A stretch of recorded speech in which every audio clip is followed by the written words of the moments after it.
Hello বন্ধুরা, আজকে আমি বটবটির ভর্তা বানিয়ে দেখালাম। কড়াইতে বটবটি, গোটা রসুন আর শুকনো লঙ্কা দিয়ে আমি ভাপিয়ে নেব। এবার জল ঝরিয়ে মিক্সিতে আমি পেস্ট বানিয়ে নিলাম। এবার কড়াই গরম হয়ে গেলে সর্ষের তেল দিয়ে দিলাম। তাতে আমি চিংড়ি মাছগুলো ভেজে তুলে নিলাম। ওই তেলেই কালো জিরে আর শুকনো লঙ্কা ফোড়ন দিলাম।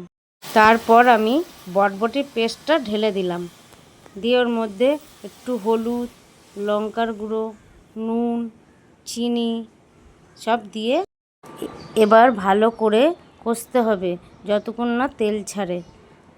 আপনাদের যদি একটু নুন চিনি কম লেগে থাকে তাহলে একটু দিয়ে দেবেন, আমাদের কম লেগেছে। আর চিংড়ি মাছগুলো দিয়ে দিলাম। যখন শুকিয়ে আসবে তখন আমি গ্যাসটা বন্ধ করে দিলাম। তারপরে আমি বাটিতে নামিয়ে নেব। নামিয়ে ওপর দিয়ে তেল ছড়িয়ে পরিবেশন করব।